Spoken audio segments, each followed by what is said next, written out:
सभी प्रभु प्रेमियों को मेरा प्यार भरा राधे राधे।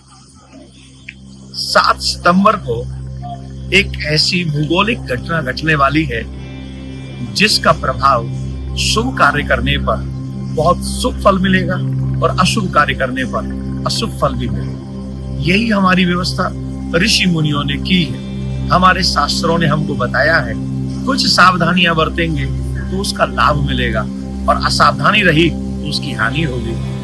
आपको बताना चाहता हूं 7 सितंबर को चंद्र ग्रहण होने वाला है और इस चंद्र ग्रहण में कुछ गर्भवती माता बहनों को सावधानी रखनी है, प्रत्येक गृहस्थी को सावधानी रखनी है।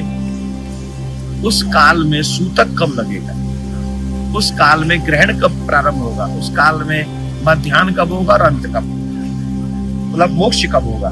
तो आपको मैं बता दूं, चंद्र ग्रहण के समय या सूर्य ग्रहण के समय प्रारंभ में स्नान करना चाहिए, मध्य में स्नान करना चाहिए, फिर अंत में स्नान करना चाहिए। और चंद्र ग्रहण में या सूर्य ग्रहण में जब भी ग्रहण होता है इसका फल जानते हैं क्या है? इसका फल बहुत ज्यादा है, बहुत ज्यादा है, मैं बता नहीं सकता। हम लोग जो घर में भजन करते एक माला, उसका 10 गुना ज्यादा तीर्थ मंदिर में भजन करने का है, उसका 10 गुना ज्यादा गौशाला में है और उससे भी 10 गुना ज्यादा किसी तीर्थ में है, उससे भी और गुना ज्यादा और हजारों गुना ज्यादा किसी ग्रहण के समय में, चंद्र ग्रहण के समय, सूर्य ग्रहण के समय जब हम कोई भी भजन करते हैं, तप करते हैं, दान करते हैं, कोई भी सत्कर्म करते हैं, कथा श्रवण इत्यादि करते हैं, तो इसका हजारों गुना फल हमको चंद्र ग्रहण के समय मिलता है। तो आप सभी साधकों के लिए सबसे अच्छा कार्य है कि इन दिनों में, मतलब उस चंद्र ग्रहण के समय हमको ज्यादा भगवान का भजन करना चाहिए, पाठ करना चाहिए, दान पुण्य करना चाहिए, संकल्प करना चाहिए। अब रात्रि में जब चंद्र ग्रहण होगा तो उस समय तो कोई पंडित जी होंगे नहीं जो हम दान कर सके, या गौ माता नहीं होगी जिसको हम चारा खिला सके।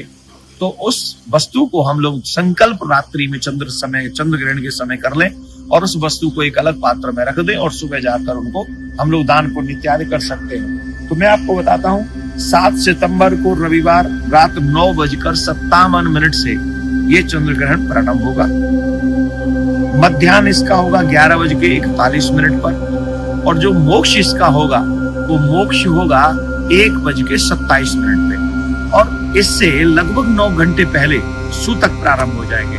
तो सूतक के समय से ही हमें खाना पीना बंद कर देना चाहिए और ज्यादा भगवान का भजन करना चाहिए, दान पुण्य करने चाहिए, आदि काम करना चाहिए।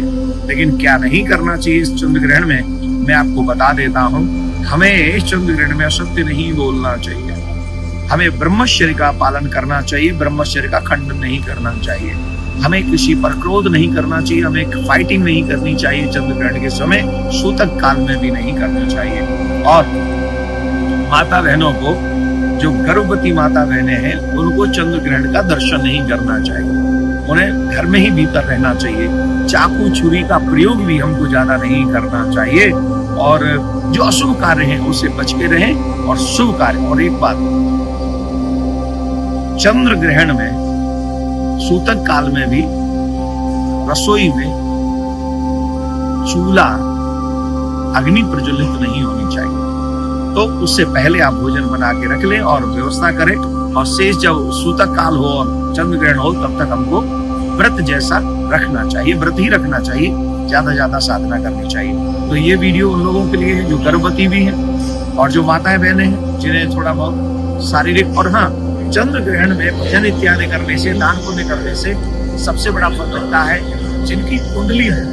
अगर चंद्र दोष है तो निश्चित तौर पर उसको आप थोड़ा उसके प्रभाव को कम कर सकते हैं, चंद्र की याद करके, चंद्रदेव को याद करके या भगवान का भजन करके। राम जी का जैसे रामचंद्र कहते हैं, कृष्ण कहते हैं, इन दोनों में से किसी का भी भजन करेंगे तो वो चंद्र ग्रह जो है उसका जो प्रकोप है वो हल्का होगा।